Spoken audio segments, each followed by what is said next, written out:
नमस्कार प्रिय विद्यार्थियों, YouTube के माध्यम से आर्यवर्त ऑनलाइन कक्षा से जुड़े हुए आप सभी का स्वागत है।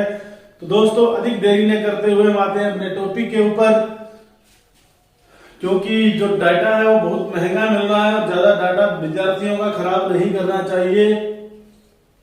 सीधा का सीधा टॉपिक पर आते हैं और पढ़ते हैं। आज का हमारा जो विषय रहेगा उपपद समास रहेगा। क्या रहेगा दोस्तों? उपपद समास। उपपद समास की सामान्य पहचान आपको बता रहा हूं क्या होती है। सबसे पहले तो क्या होगा, ध्यान में रखने लायक बात है कि उत्तर पद क्या होगा, क्रिया से युक्त होगा। जैसे कुंभकारः, क्री धातु देख लो, कोई भी पद चर है, गोद है, पार्थिस्वा, प्रियम पद है, पंडितम मन्य, द्वीप है, पादप है, शंकरः, उरगः, भुजगः। यहाँ पर जो उत्तर पद है सभी क्या है, क्रिया के है, पाद, पा धातु, पा धातु, ठीक है ना। इस प्रकार क्री धातु, चर धातु आई है। अगली में क्या कहते हैं कि पद का विग्रह जो होगा अर्थ एवं विभक्ति के अनुसार होगा। पद का विग्रह कैसे होगा कि इस समस्त पद का जो अर्थ निकलेगा, समस्त पद का जो अर्थ बनेगा, उसी अर्थ को व्यक्त करने के लिए जो उचित विभक्ति होगी वही विभक्ति प्रयोग की जाएगी। और क्या कहता है, विग्रह करते समय अंत में इति पद का प्रयोग किया जाता है कि जब हम विग्रह करते हैं तब इति पद का प्रयोग किया जाता है। तो कुंभकारः, कुंभकार का सामान्य अर्थ देखते हैं तो हिंदी में क्या होता है, जो कुंभ का निर्माण करता है, ठीक है ना, जो घड़े बनाता है। तो क्या होगा, कुंभम करोति इति कुंभकार। अस्तु, वार्तिकारः,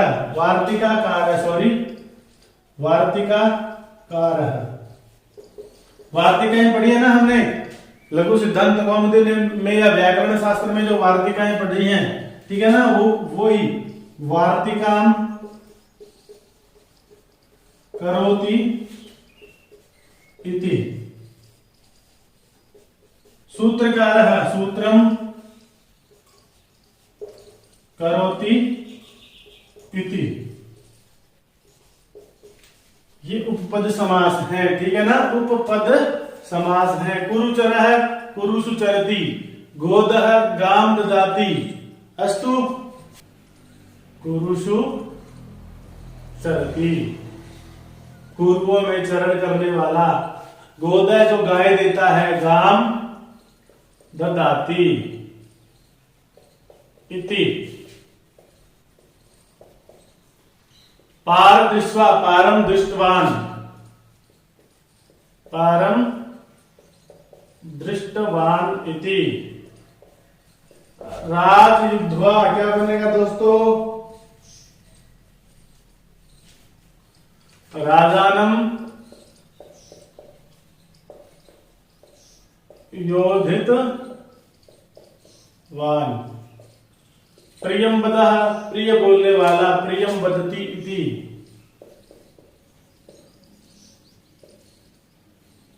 वदति इति। पंडितम मन्ये, जो अपने आप को पंडित मानता है, तो पंडितम आत्मानं मन्यते, पंडितम आत्मानं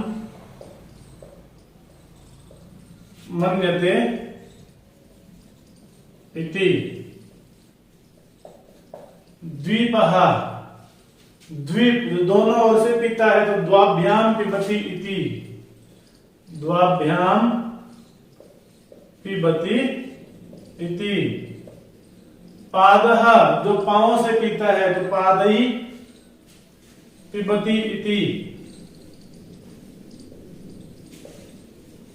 वृक्ष होते हैं ना, पांव से पीते हैं ना पानी, जमीन से, जड़ से, जड़ पैर हो गए इनके, तो इसलिए इनको क्या कहा जाता है, पादपः, पादई पिबति इति।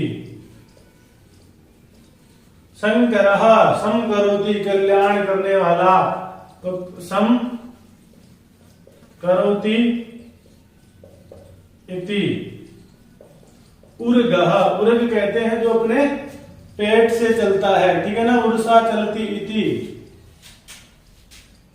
जो अपनी छाती से चलता है, सॉरी, उर्ग कहते हैं जो अपनी छाती से चलता है, ठीक है ना, और छाती को बोला जाता है उर। तो उर्सा गच्छति इति। और भुजगः, भुजग किसे कहते हैं? भुजग सांप को भुजंग नहीं कहते हैं, भुजग। तो क्या आएगा?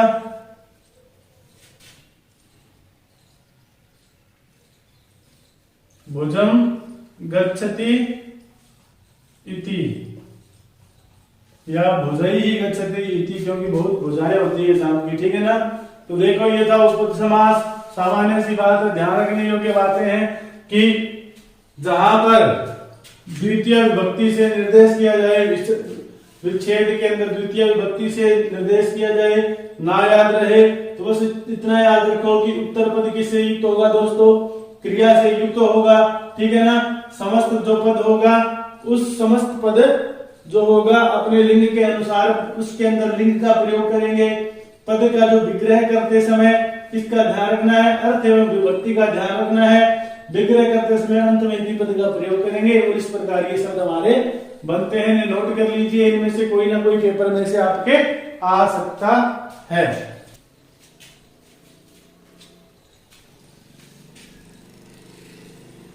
कर्मधारय समास अभी हम पढ़ रहे हैं दोस्तों। कौन सा समास पढ़ रहे हैं? कर्मधारय समास। कर्मधारय समास जो होता है इसको हम समानाधिकरण तत्पुरुष भी कहते हैं, ठीक है। समानाधिकरण तत्पुरुष समास, ठीक है ना। समाधिकरण, वेदीकरण और तत्पुरुष के कितने भेद बताए थे मैंने आपको? वेदीकरण और समानाधिकरण। वेदीकरण में क्या होता है? जिसमें विग्रह करते समय विभक्तियां अलग अलग आती हों। और समानाधिकरण कौन सा होता है? जिसमें विभक्ति करते समय दोनों पदों में विभक्तियां समान रहे, वह समानाधिकरण समास होता है। तो कर्मधारय किस प्रकार का है? समानाधिकरण प्रकार का है। विग्रह जब करेंगे तो दोनों तरफ जो विभक्तियां होंगी पूर्व पद और उत्तर पद की समान रहेंगी। दो प्रकार से सामान्य हम पढ़ते हैं, एक तो विशेषण और विशेष्य से। विशेषण जिस शब्द के द्वारा किसी शब्द की विशेषता बताई जाए, जिस प्रकार कहते हैं किसी को भैंस जैसी शकल, सॉरी, विशेषण विशेष्य जैसे नील कमल, नीला कमल, ठीक है। सफेद चंद्रमा, काली भैंस, ठीक है ना। तो ये तो होता है विशेषण विशेष्य। विशेषण और विशेष्य बताना। एक होता है उपमान और उपमेय, किसी का उपमान करना। विशेषण कौन से शब्द होते हैं दोस्तों? विशेषण वो शब्द होते हैं जिनके द्वारा विशेषता बताई जाए, और विशेष्य वो होते हैं जिनकी विशेषता बताई जाए, जिस प्रकार की नील कमलम, ठीक है। और उपमान और उपमेय, उपमान कौन से शब्द होते हैं? जिनके द्वारा, उपमान वे शब्द होते हैं जिसके द्वारा किसी को उपमा दी जाए, और उपमेय वे शब्द होते हैं जिनकी उपमा दी जाए, ठीक है ना। जैसे कि घनश्याम, घन के समान श्याम, ठीक है। और भैंस जैसा मुख, ठीक है ना। कहते हैं किसी को भैंसे जैसा मुख कहते रहा ना। तो इस पर ये होता है उपमान और उपमेय, ठीक है। अब इससे करते हैं दोस्तों कुछ उदाहरण। देखिए, नीलोत्पलम, नीला उत्पल, ठीक है ना। नीला फूल, नीलम च तत् उत्पलम, नीलम च तत् उत्पलम। नीलम च तत् क्यों लिखा हमने? क्योंकि जो नील शब्द है और उत्पल शब्द, ये दोनों क्या है? नपुंसक लिंग के हैं, ठीक है ना। समस्त पद भी क्या है? नपुंसक लिंग का है। इसलिए इसका विग्रह करते समय जो शब्द बीच में प्रयोग करेंगे वो भी नपुंसक लिंग का ही होगा। अब देखो, जिस प्रकार कृष्ण सर्प किस प्रकार का है? पुल्लिंग शब्द है। जब इसका विग्रह करेंगे कृष्ण च असौ सर्पः अस्तु। उसी प्रकार गौर मुखम, गोरा मुख, गौरम च तत् मुखम। महावैयाकरण, महावैयाकरण, महान च असौ वैयाकरण, महान च असौ वैयाकरण।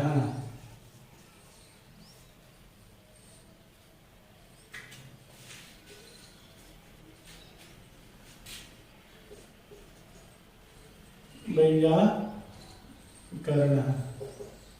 नवमं नवभवनम नवम च तत् भवन। इस प्रकार क्या होगा मित्रों, इसका विग्रह होगा। महाराजा क्या बनेगा, महान च असौ राजा। क्या बनेगा मित्रों, महान च असौ राजा। कृष्ण सखः, कृष्ण च असौ सखा। अस्तु उपमान और उपमेय से जिस प्रकार की किसी उपमान उपमेय किसी की बराबरी बतानी हो, है ना, किसी की बढ़ाई करनी हो तो उपमान उपमेय का प्रयोग किया जाता है। घन श्यामः, घन के समान श्याम, तो घन इव श्यामः। चंद्र मनोहरः, चंद्र इव मनोहरः, चंद्र इव मनोहरः। गज स्थूल, गज के जैसे मोटा, हाथी जैसा मोटा, तो क्या कहेंगे, गज इव स्थूलः। नीरद श्यामः, नीरद के समान श्याम, तो क्या कहेंगे, नीरद इव श्यामः। दुग्ध धवलम, दूध के जैसा धवला, धोला, सफेद, तो क्या कहेंगे, दुग्ध इव धवलम। पुरुषः व्याघ्रः, आरोप किया जाए किसी पर कि पुरुष क्या है, बाघ के जैसा है, तो क्या लिखेंगे, पुरुषः व्याघ्र इव, पुरुषः व्याघ्रः इव। मुखम कमलम, मुखम किसके समान, मुख कमल के जैसा, मुखम कमलम इव। अस्तु मित्रों, ये था हमारा कर्मधारय समास। मुझे लगता है कि आपको समझ में आ गया होगा, ज्यादा मुश्किल नहीं है, आसान सा समास है। देखिए दोस्तों, हम पढ़ रहे हैं मध्य पद लोपी समास। इसी के साथ हम अलग तत्पुरुष की परिभाषा भी पढ़ लेंगे, ज्यादा मुश्किल नहीं है।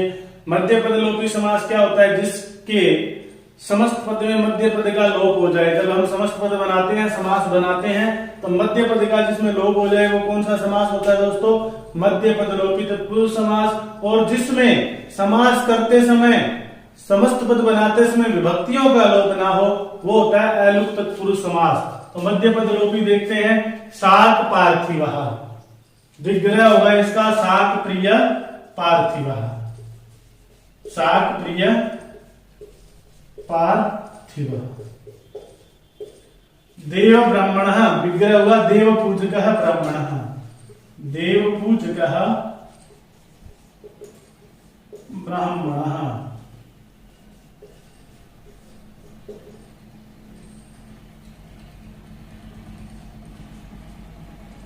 ब्राह्मण गुड़ धानः, गुड़ मिश्राः धानः, गुड़ मिश्राः धानः। अस्तु छाया तरु, छाया प्रधानः तरुः। तिलोदकम, तिल मिश्रम उदकम। तो ये था हमारा मध्य पद लोपी समास। इसी के समास साथ ही हमारा ये एक टॉपिक समाप्त हो गया है। अब हम पढ़ेंगे द्विगु समास। देखिए दोस्तों, हम कर रहे हैं द्विगु समास। द्विगु समास को पता होता है संख्या पूर्व द्विगु, जिसमें संख्या पूर्व में लगी हुई हो वह समास द्विगु समास होता है। यहां तक क्लियर है, कोई संशय नहीं है। लेकिन एक शर्त और होती है, अगर नदीवाचक शब्दों के आगे संख्या लगा दी जाए तो वो कौन सा समास होता है, मैंने शुरू में पढ़ा था, अव्ययीभाव समास होता है मित्रों, ठीक है ना।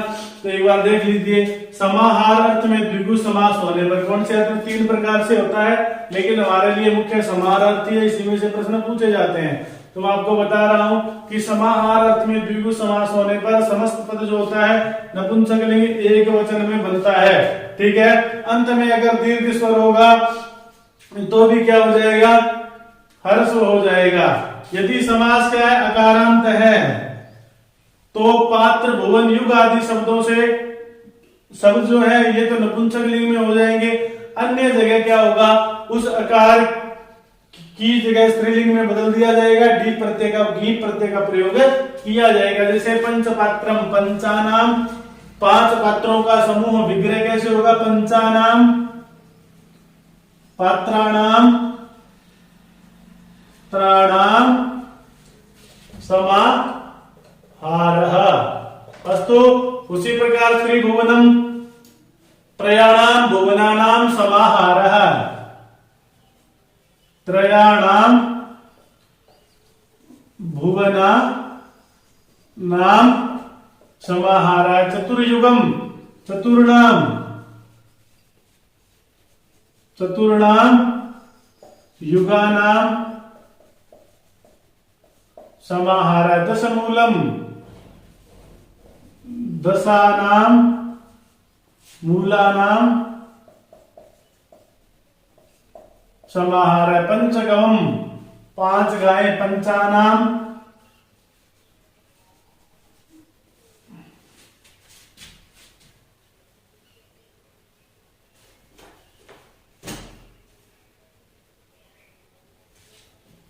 गवाम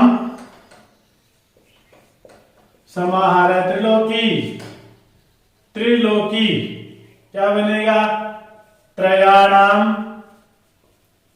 लोकानाम